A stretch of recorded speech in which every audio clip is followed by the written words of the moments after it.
玛丽亚陈 Maria Chen 这个名字几乎就跟竞选盟融为一体。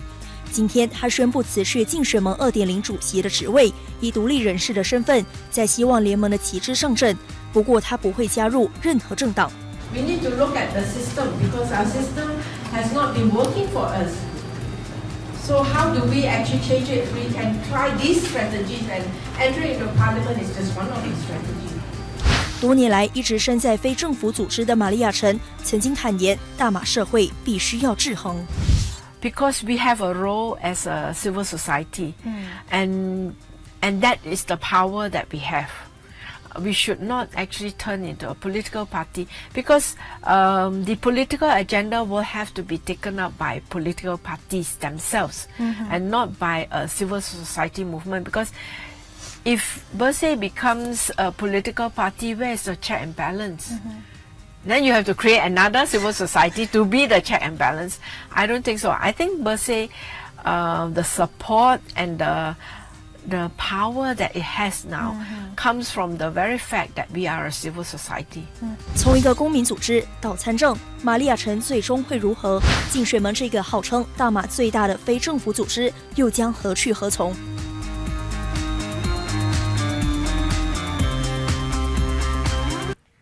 各位观众朋友，大家晚上好，欢迎收看我们今天晚上的 On the Hot Seat。今天的特别来宾呢，我们可以算是梅开二度，因为又是玛丽亚陈。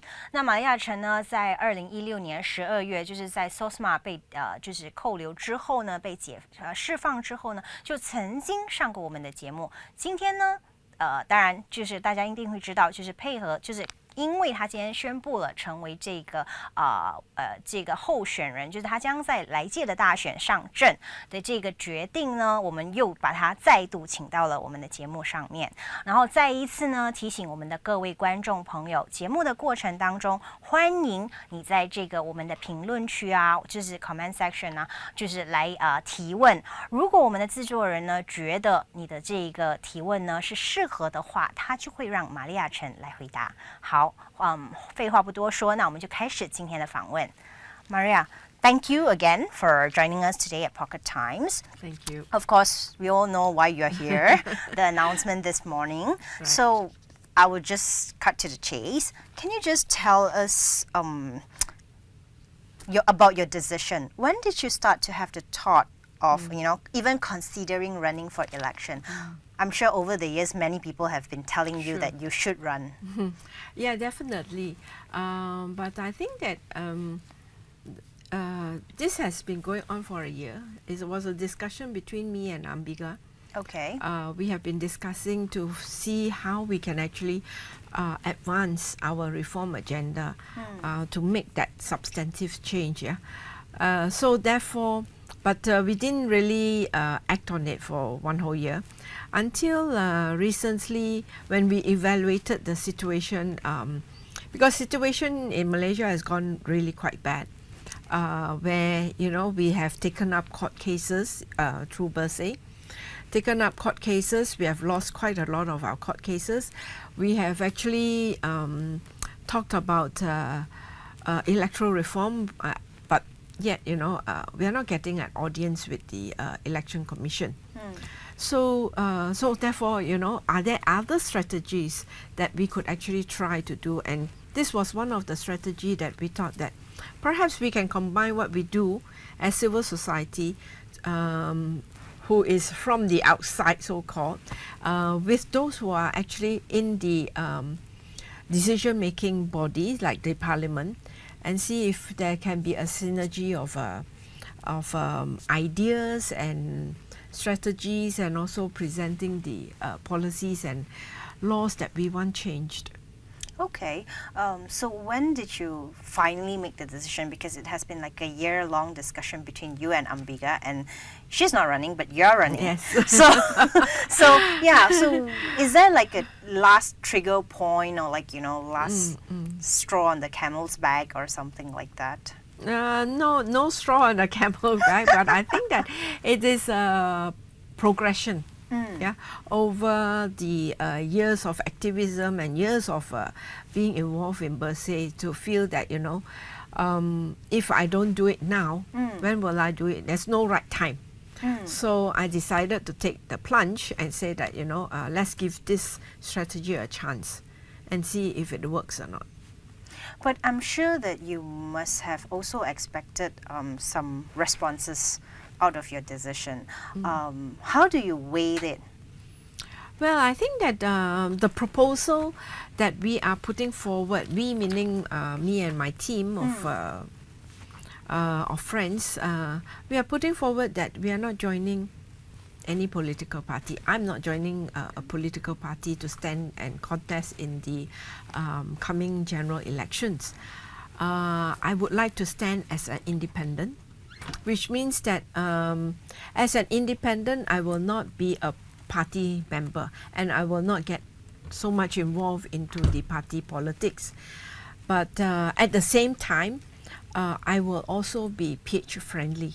I will actually abide by the Manifesto of Pakatan Harapan, and also will work with Pakatan Harapan to provide a liaison, a bridge, between civil society strategies and what they want, change, to have a discussion, open discussion with the parliamentarians inside the parliament, and see if we can push the reform agenda further.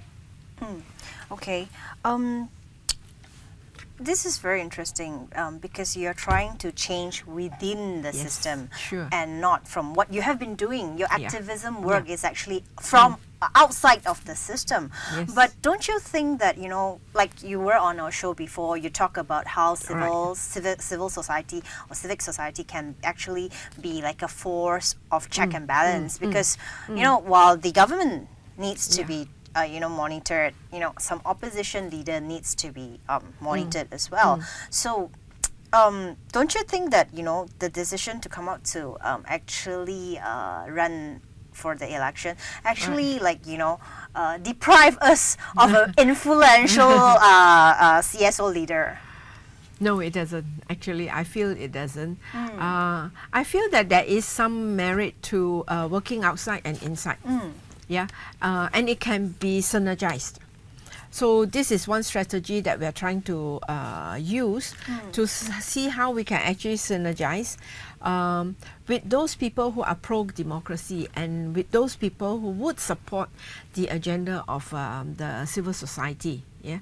So so I have been outside and I have tried a lot of strategies.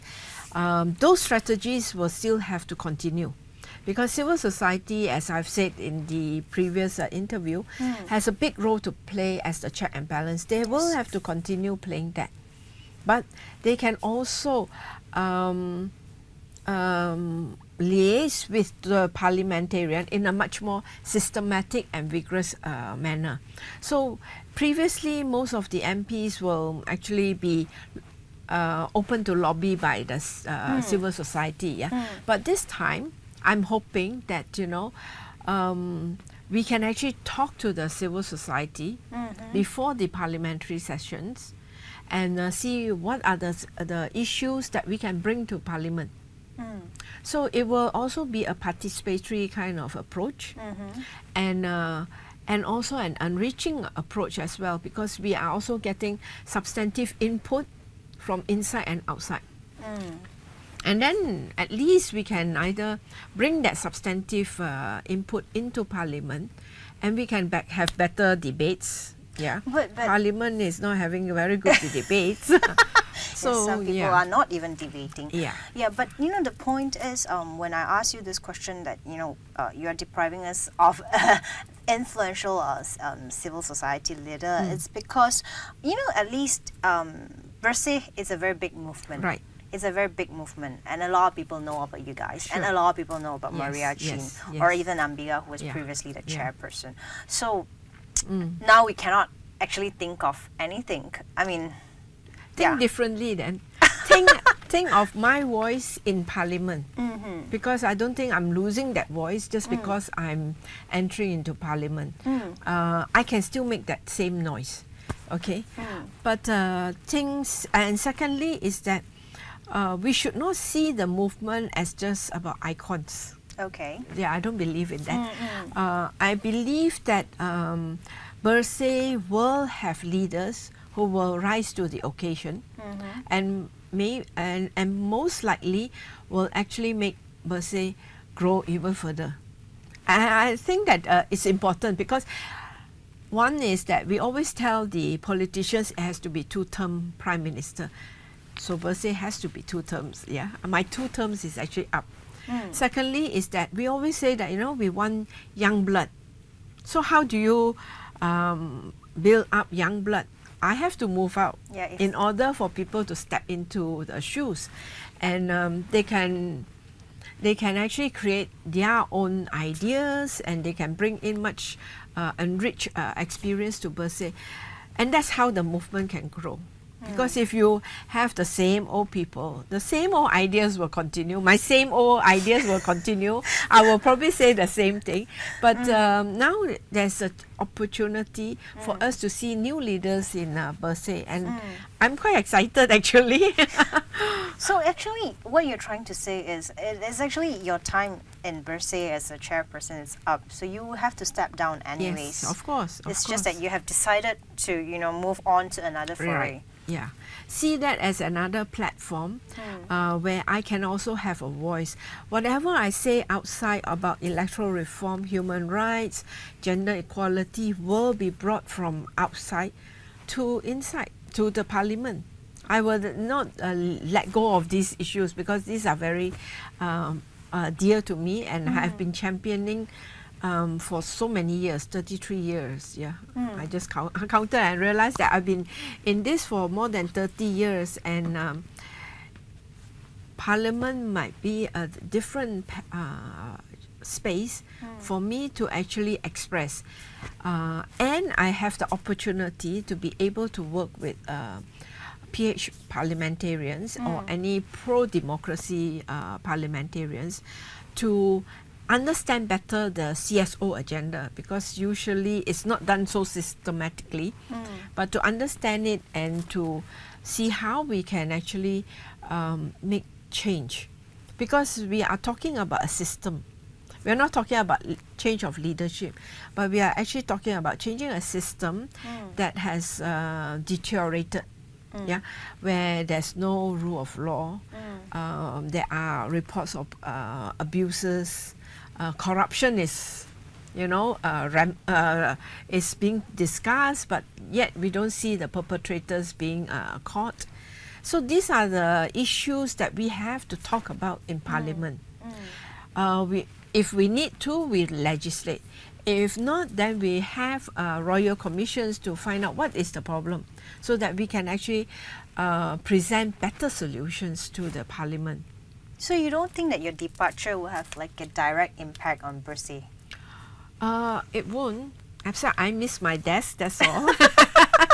Okay, so it's you missing BERSIH more than BERSIH missing you. Yeah, I think so. And it's good. It's good actually. Because it means that they can actually go on. Yeah, it means that you are a very successful leader.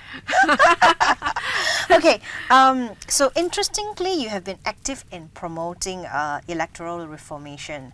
That is one of the key things that BERSIH has been championing. And now you're actually offering yourself to run for the election in the same electoral system. So after your announcement, there's this very interesting analogy that is posted on our Facebook and say that you are now like the people who is actually, you know, the narcotics department who is like hitting hard on drug pushing is actually now is now a drug pusher. I don't know how it's sort of like, you know, they are saying that your action is like legitimizing the system, or, you know, you suddenly have faith in the electoral system. What do you have to say about this? It's not to legitimize the system. It is still flawed, very flawed. Yeah, but if I don't get into Parliament and present the reform that I want, it will never change. It is the same as if you see Hong Kong when it was, there were many reports about corruption. So the only thing that they did was that to quell down corruption was to form the MACC. So you cannot say that, you know, oh, because you have so much of corruption, you go in as anti-corruption, ACCA, yeah. That means you are condoning the corruption. It doesn't work that way. That's true. Yeah. That's true. So if you don't agree with the system, you go in and change the system. Aren't you worried that you'll be the victim of this flawed system as well? You know, I so could be. much is stacked I could be. against. Yeah, I could be. I could be. But by being, if I am the victim, I will definitely expose it and bring it up to court. So, I mean, you have to understand that, you know, in order to make any change, you have to actually jump in. It's just the same as Bersih. The first time when we talk about electoral reform, we didn't know anything. Then we try to engage with the Election Commission to try to see how we from the outside could actually dialogue with them to change things. Until now, they have not actually met us except once. Yeah, so this is another strategy where we can actually say that, you know, we are getting into the system, we are right in your face, and we want to make the change. That's what we are. That's what I'm saying to Election Commission. But at the same time, if I step out of line as a parliamentarian, the civil society has to be there to make noise and be the check and balance of me or anybody who actually steps out of you know, violates human rights policy principles or doesn't support democracy. So that it's a dynamic relationship. But I like this dynamic relationship to be strengthened and also to be a bit more systematic so that we get the best and the most efficient way to bring about issue that that we talk so much outside, and then inside there isn't that much of quality debate. Yeah, so we want to also strengthen the quality of debate in Parliament. Okay. You know, this morning, right, when you explain your decision, right, you mentioned GE14 presents an opportunity to demand for the cause a lot of CSO have been championing. Why do you think that there's actually an opportunity? Do you know something that, you know, especially with the upcoming election? Yeah, I guess that GE14 is a combination of all the frustration that we have been going through for the past maybe 5 to 6 years. Yeah, people are frustrated now. Yeah, the system doesn't seem to be changing. When we voice out, we either get arrested or harassed or threatened or beaten up.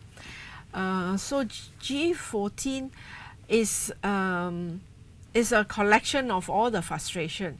So now the decision is, do you as voters or does any Malaysians wants to use GE14 to make a change? And I think that that is a good opportunity for us to participate now to make that change happen. You know, but you know what many of us will be feeling now is a lot of people are very jaded. You know, there are even some people who talk about having, like, you know, to cast spoiled vote. So what do you think about it? And how, you know, especially in this kind of sentiment, right? Why do you think that it's actually a good opportunity? Casting a spoiled vote is also making a decision. It's a protest vote. Okay. I see. So it can be absorbed into the system because in other countries that gets absorbed into the system. In India, they call it none of the above, nota. So you can actually say you disagree with all the candidates or political parties, and this is, I actually mark this none of the above, and that's a protest. So, but we need to capture people's voice in GE14, and this voice, and we have that power to strengthen that voice by saying that, you know, this GE14, we really want change. Instead of feeling frustrated, instead of complaining, about the system, about things are not clean and on the streets and all that. Turn that into a positive action and vote. So you think that we shouldn't cast a spoiled vote? I certainly don't agree with spot vote, but the system can absorb spot vote as a protest. But why spoil your votes when you can actually make a decision? Because you have that power to make that decision. Whether you want to change and not complain anymore, or you want to continue complaining by not turning up to even vote. So I think GE14 would be a deciding time for Malaysians. You see, if you look at the elections 2008, why is it that we are able to, that suddenly Barisan Nasional was denied a 2/3 majority? And that's because people came out and made a decision to vote and turn the election results just like that. Nobody expected 2008 results. 5 states fell, and then you actually denied the Barisan Nasional 2/3 majority. Then 2013, of course, you have 2 states, but the popular vote for the opposition increased. And it showed the incumbent government in a bad light because you don't have the popular vote, but because of gerrymandering and malapportionment, you won the election. So can we not see GE14 as making another step towards another change? Surprise us, because I think I have a strong belief in people that they can surprise us. Ever optimistic. Yes, this is like the same feeling that I got from interviewing you the last time. Yes, of course. But this round we have the delineation. It's gonna, it's gonna be pushed through this month as we speak. Yeah. The delineation will always be there. Because the very fact is that the EC has ignored all court cases that BERSIH has put forward, and they are going to go ahead. But the way to counter the delineation and all this cheating is really to turn out and vote. And we need more than 80% voters turn out to vote for change. Okay. I think this morning, right, during your announcement, your press release, what really caught my eyes was the term new politics. Right. I think maybe you're here now. Can you just care to explain to us what is this new politics that you are referring to? I guess that, the new politics is really to be more accountable, transparent, and these are the very difficult things to do. Being transparent means you declare your assets. For example, when the 1MDB case came up, there were a lot of concerns over the amount of money that flows out. Illicit money that has been flowing out, money laundering and all kinds of excessive spending.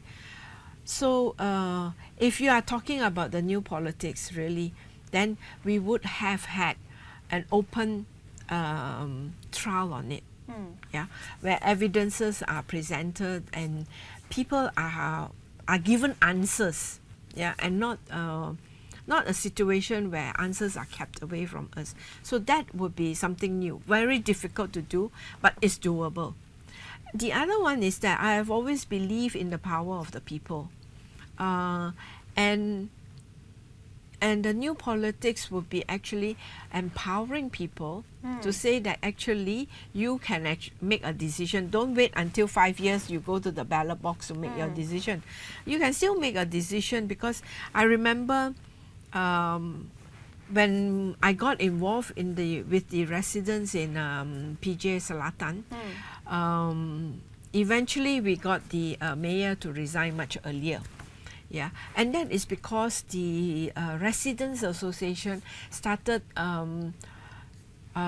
questioning the budget, questioning the way things are being spent, questioning the development projects in Petaling Jaya. and started exposing, you know, the irregularities until the mayor had to explain all these dubious projects and all that. And eventually, the residents actually won because the mayor had to give way. Although he eventually became the mayor, but within a week or so he had to resign. So that is the power of the people, and that is the kind of politics I like to see coming, where bottom up actually makes changes. And the other thing is that, you know, I always feel that local council elections is something that we have to bring forward. It is definitely not quite a new politics, but it is a very difficult politics to implement because there is a lot of resistance. But the importance of local council election is really that you want to tell people you can choose your local, up to your local representative, and you have the power to actually do it. And you can actually hold the representative accountable because you are the one who voted. Otherwise, here now, the usual business is that the local councils are, the master is not the people. The masters are actually the political party who appointed them to be in that position. And so therefore, serving the people is probably not high on their list. And so we are trying to change that. I would like to change that seriously. Okay. Maria, what you have actually talked about is ideals. Sure. What you want to achieve, you know, the ideals that you want to achieve. But I think we should know, I mean, we all know that election is also a lot about strategy. It's a lot about the mechanism. So, you know, after, it's just like, I think Tun Mahadi has just commented on your decision to offer as a candidate for this coming election. He said that, you know, they have not discussed about it yet. It seems that you have not been offered a seat to run for. So what is your strategy moving on? Oh, well, definitely I have not been offered a seat, that's for sure. But just to come back to the ideas may be ideal, but Bersih was also ideal. You see, Bersih, if you asked me 30 years ago, I would never think that, you know, Bersih would have existed. It was an ideal to actually create a movement that is representative of the people. But you must have dreams. Yeah, the dreams have to, and you have to make it come true. And we made it come true. So that's why we have to have some ideals, otherwise we can't go on. As for the seats, well, I have offered myself. Yeah, so it's the ball is in the court of and PH. you see whether there's a taker. Yes. Yeah. Okay, so how do you plan to, you know, fund your campaign if you're given a seat? The usual, of course, fundraising dinners and seek personal or individual donations. That is how I would be funding it. So you do not have a donor now in place, or no, or fund stash in your bank account already? No, I don't have that kind of money to actually run a campaign at the present moment. That's for sure. But I think that, you know, I can do some fundraising to raise the funds. You know, you say that you do not want to three-corner any PH candidates, right? Right. But do you foresee that there's any dissatisfied incumbent that's going to come up against you and contest against you? Well, that's a possibility. So I wouldn't discount that. So if they do that, that has to be discussed by Pakatan Harapan, and I definitely will not three-corner Pakatan Harapan. So there is no updates or whatsoever that, you know, Not you yet. already know that you're going to contest in, Yes, you know, PJ sure. Selatan Right. or Selayang, you know, like Yeah. it has, there were a lot of rumors even before your announcement today. Yeah, I know. There's a lot. But well, I've made my first move, so it's really up to Pakatan Harapan to respond or not respond. Okay, you mentioned today in your press conference that you kind of agree with the manifesto Pakatan Harapan actually, it has not been launched. It's only scheduled to be launched this Thursday, right? Yeah. So if the final version of the manifesto is not something that you're agreeable to, will you still align yourself in the way that you align? Well, it may not have been launched, but I have attended some of their manifesto discussion, especially in relation to the electoral reform. They have actually called BERSIH to give an input. And they have actually looked at BERSIH's documents and all that and adopted quite a lot of it.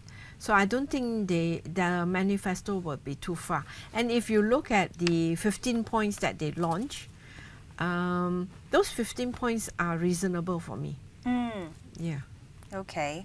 So if there's a case like, in future, right, after you're being elected as an MP, will you fully support everything that the Pakatan Harapan stands or their policy? Is it like a total support and you're not going to oppose? Well, it's not a blind support. Yeah, we will have to see what are the issues, and I can't tell you what issues we will disagree and what issues we can actually work on the commons, but let's hope that there are channels for discussion.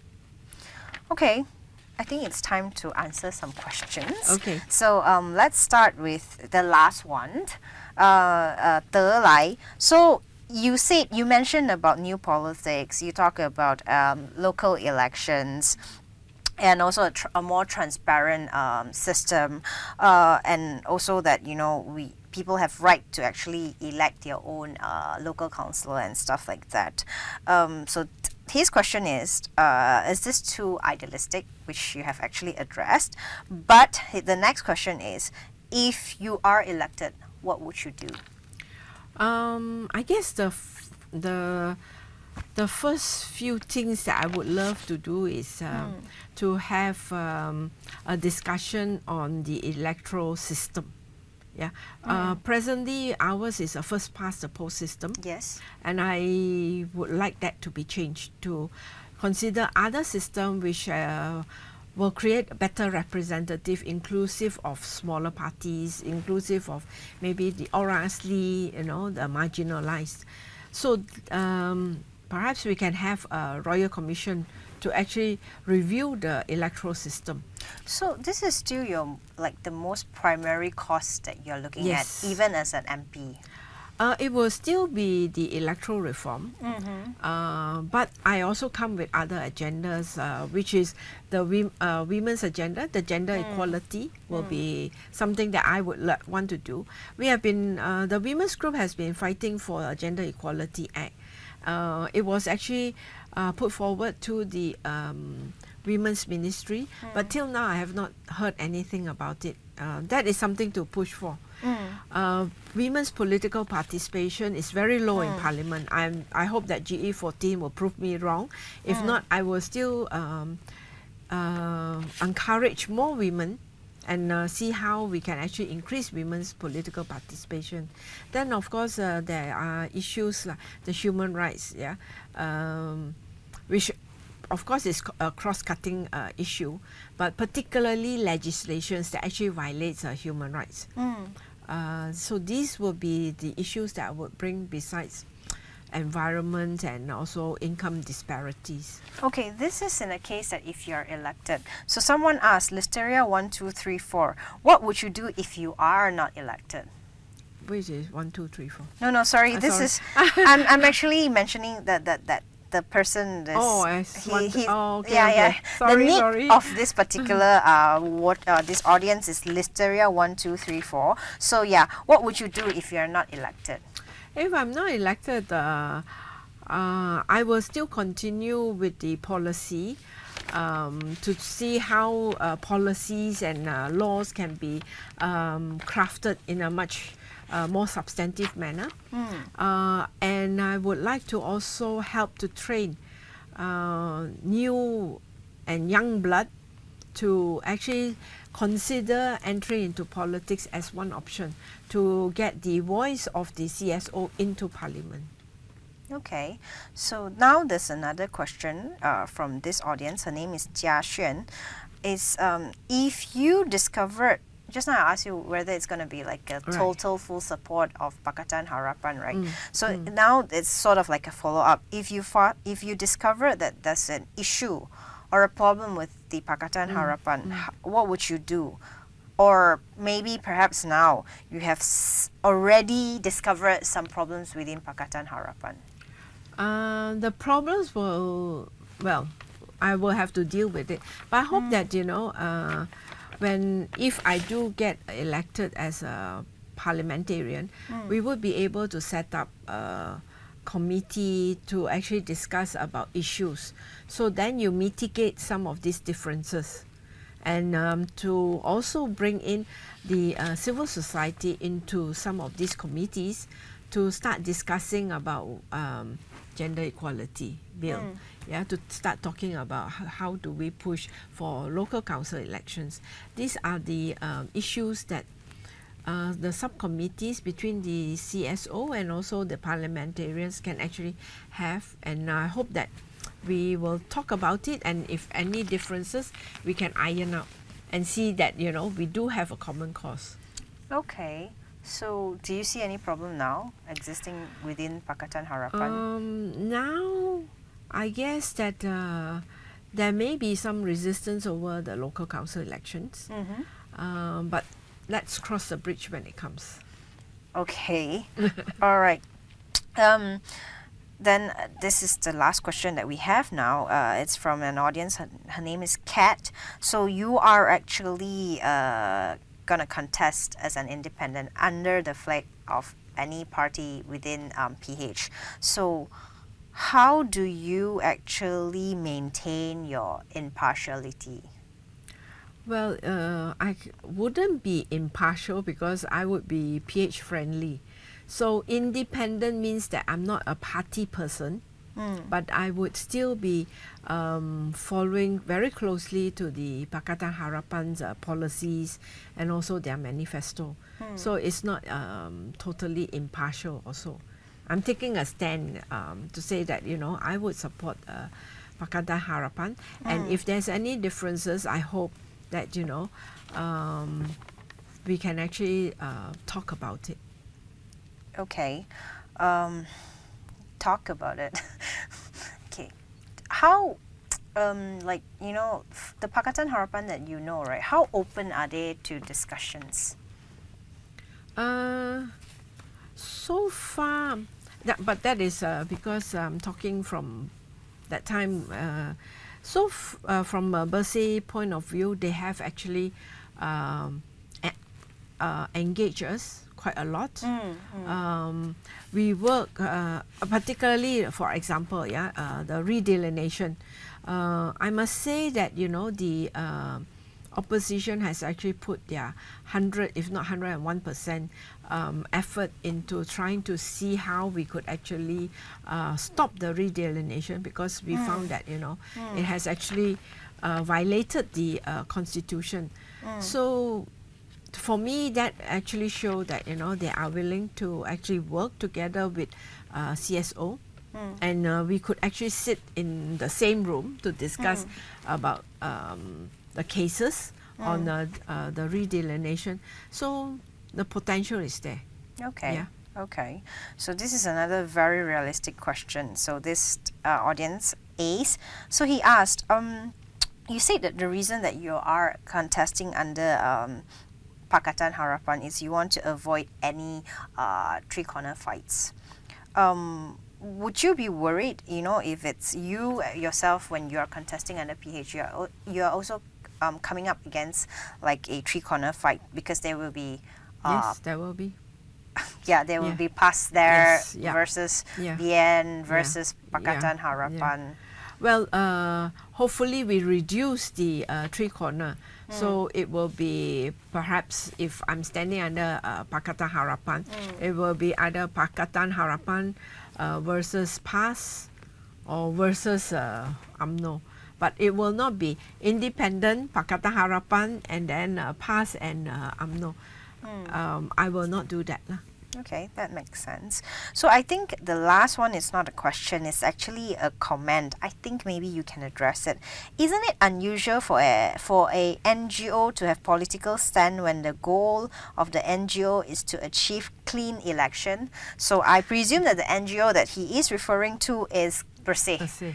Yeah. So maybe you can answer this. Clean and fair election is politics. It's already a political stand.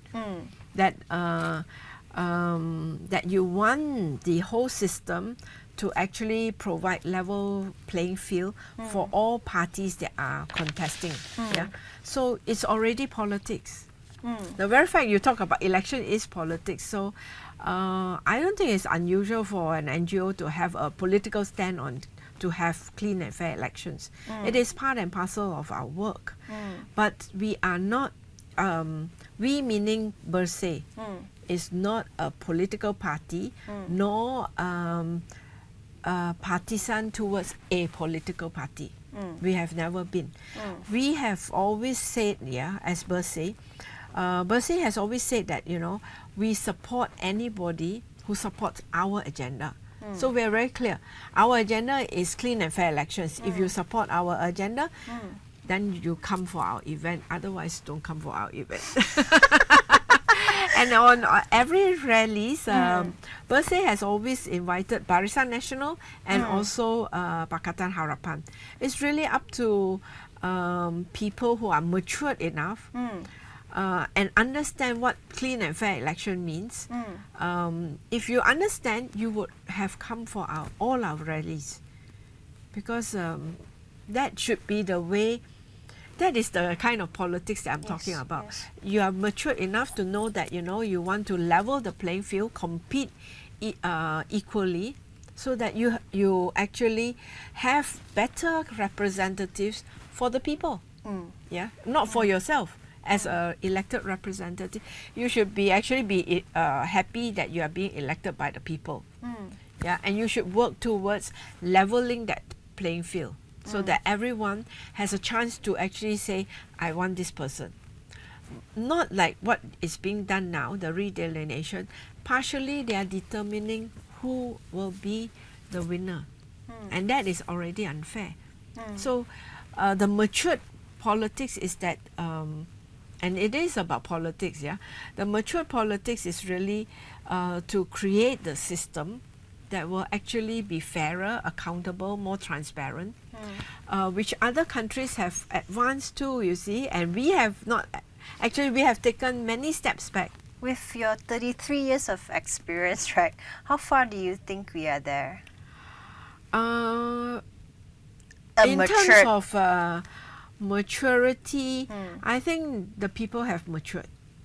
Seriously, the way they have actually come into BERSIH, the way they participated, the way they actually expressed. Because last time, during my time, you know, when I went through Operasi Lalang at that time, people are living in fear. Yeah, nobody really dare to say anything. Whereas now, people are much more daring to say what they think. Yeah, to actually, like now, Pocket Times is getting all these questions. It shows that, you know, we have matured and are able to pose questions and want to discuss. That's very important for a mature society to grow. So we have actually reached a certain level. Only thing is the government will have to actually come to our level of maturity. This is very interesting. You mentioned Operasi Lalang. Then I must ask you this. Yes. So, what's your stance? What's your thought about Tun Mahadi being the leader of Pakatan Harapan? Well, I feel that that is the decision of Pakatan Harapan. But I say that I am PH friendly, well, implicitly means that I accept that leadership. But I also say that I support Pakatan because of the manifesto, and that means I support Pakatan based on principles, and I have certain principles. If any leader, yeah, be it Tun Mahathir or any of the other leaders, step out of those principles, of course I will say something. Yeah. Okay. So it's really based on principles, and that's why I say it's not just blind following. Okay, so you actually mentioned a lot of problems or issues throughout the show. But what do you think is the biggest problem of Malaysia now? The biggest problem is the income disparities. Yeah. You think that's the biggest Yes. problem? Yeah, it is a problem that we don't see because we are in urban setting. Yeah, but if you go to outside of the Klang Valley, yeah, you will feel that that people are struggling. Yeah, struggling because it could be they don't have enough money. The income, the purchasing power is not quite there. They're struggling. So therefore, that's one of the issue.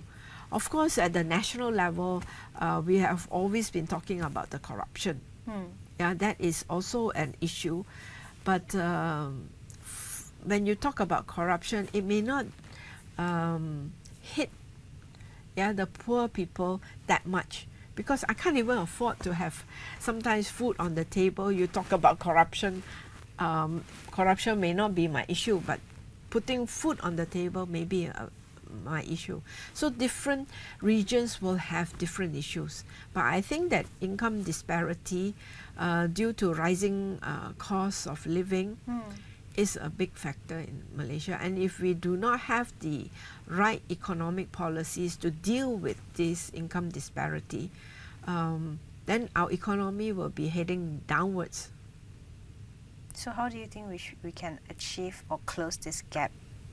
I think that, Or how you can actually try to close this gap? By having better policies, like for example, to talk to really want to understand how come people are still poor. Yeah. Two is that there has been a lot of money spent. Yeah. To try to help the poor. Yeah. To give subsidies for those who are in the cash economy.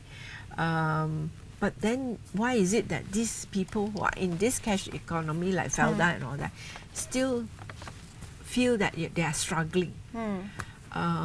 Could it be mishandling of the funds?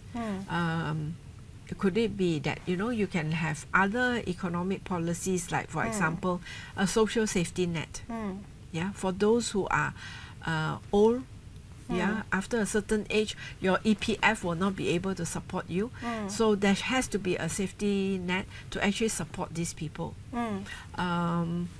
To have medical service, of course our medical service is pretty good, right? Yeah, but if there are certain drugs that are getting more expensive, so there has to be a system to say that those who are poor, how do they purchase all these drugs? Do you have to give them either free or at a very subsidized level depending on their income? This kind of things have to be dealt with.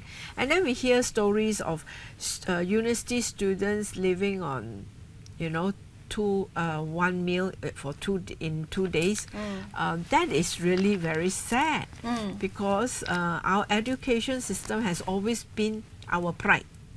Yeah, to see students struggling at that level is, I think, is unacceptable.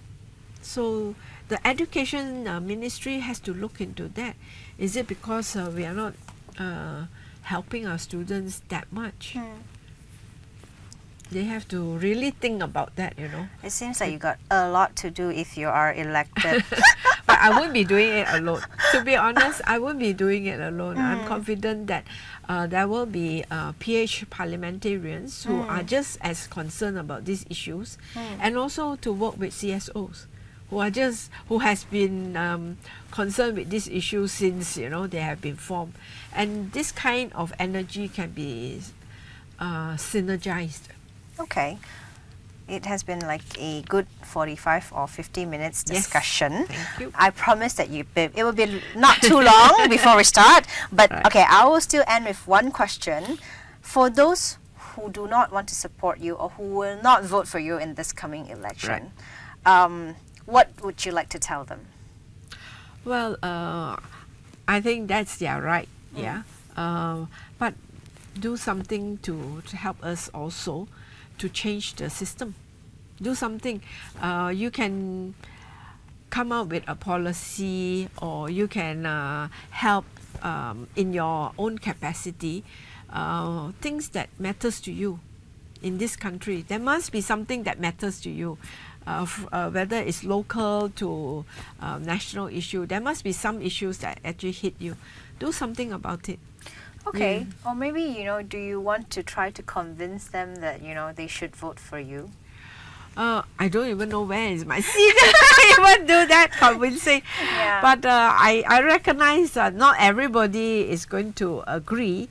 But what I want people to think about is that let us not complain anymore. Yeah, turn that your frustration or your anger or whatever, your depression, your stress and all that, into something much more meaningful. Because some people will think that you are not the first activist to go into politics. And some people think that when an activist go into politics, they actually turn bad. Will you turn bad? I don't know.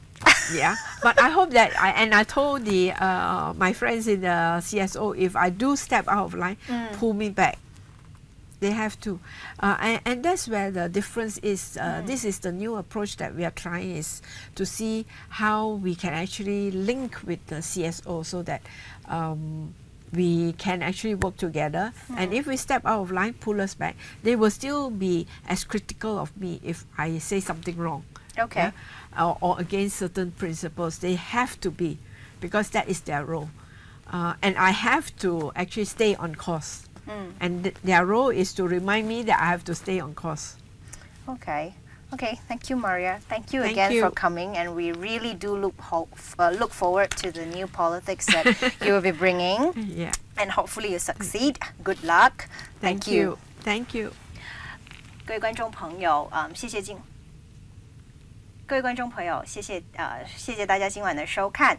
随着大选的脚步越来越靠近，我们的 On the Hot Seat 呢会陆续带上就是邀请更多具争议性的这一些嘉宾们。所以如果你不想错过我们的直播节目的话，然后也要一起参与，就是来讨论或者来提问我们这一些嘉宾的话，就要记得留守百格。晚安，再见。